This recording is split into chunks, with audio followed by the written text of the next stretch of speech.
Hey there! Today's video we are going to be talking about how to release and relax an overactive pelvic floor.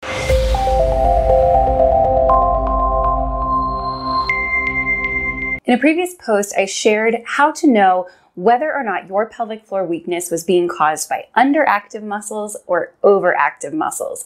So for those of you who have underactive muscles, muscles that aren't working quite hard enough, I'll have another post coming soon about that. But this video is specifically for those of you whose muscles are chronically active. It's like your pelvic floor is chronically turned on. Often this happens because those muscles are trying to create stability for the pelvis specifically. Now, it can cause a lot of problems to have those muscles being working all the time. It can cause pain. It can cause dysfunction in the muscles. When those muscles are chronically active, it's a lot harder for them to contract when they need to, which can lead to things like peeing yourself when you sneeze or jump on a trampoline. And there are other things that come along with it too. But today, I want to give you 4 simple exercises that you can do to help relax and release those pelvic floor muscles. So let's dive in. The first exercise is a very simple breathing exercise that we will do on our back in happy baby yoga position. So for this one, you will lie down on your back. If you can, you're going to take your feet up and grab hold of your feet. Now this may be a little bit too much for you, and if it is, you can always just bend your knees and grab behind your thighs. That's totally fine modification.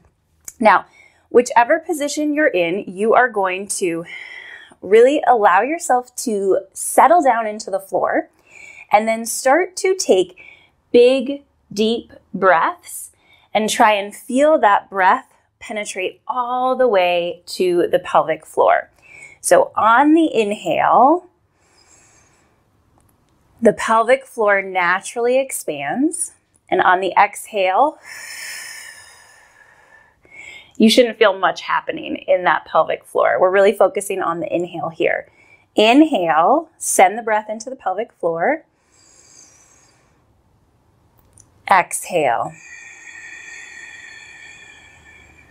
Doing this a few times, and with the legs in this position, it already is taking the pelvic floor muscles into a bit of a stretched position, and then you add that deep inhale in and it gives a little bit more stretch to those pelvic floor muscles.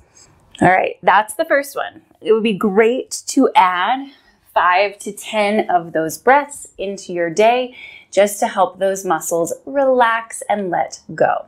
The second exercise is some myofascial release using a ball. Now, I have this double ball. You don't need a double one. Actually, a single one would even be better. You can use a racket ball. You can find a little ball that your kids have around the house, and you might need to play with it. For some people, the racket ball is too small and too hard. You might need a bigger ball that's a little softer. So feel free to try different ball sizes for this exercise. But basically what we're going to do is sit on the ball. We're going to place it on either side of the pelvic floor, and we're going to breathe again. Every time we breathe in on that inhale, that is a natural relaxation and expansion of the pelvic floor. So we're going to use that breath and really breathe in to the ball that is underneath us, and that's going to help break up some of the tension that you are maybe holding in your pelvic floor. So now just a little bit on the anatomy of this. When we do this ball release, you're going to be placing the ball to either side of your sitting bones. So we have these 2 little bony protrusions that when you bend over, you can feel them, and those are what we sit on. You're going to put the ball right inside of those. And then you're going to take them along the inner edge of the pelvic floor, not on the vagina or the anus. Like don't put the ball right in the middle. It's really going to be along the sides. All right. So you're going to take the ball, find your sit bone, and then place that ball right within the sit bone. Now, if it feels too intense for you, feel free to take a towel and place the towel or the pillow underneath you. That can help reduce some of the intensity. You have that ball there. You're going to take deep, full breaths. Thinking about that inhale, feeling as you inhale that the pelvic floor is expanding and there's some movement and some tension being pressed into that ball. Take a few breaths there, and then you're going to move the ball slightly forward from where it was.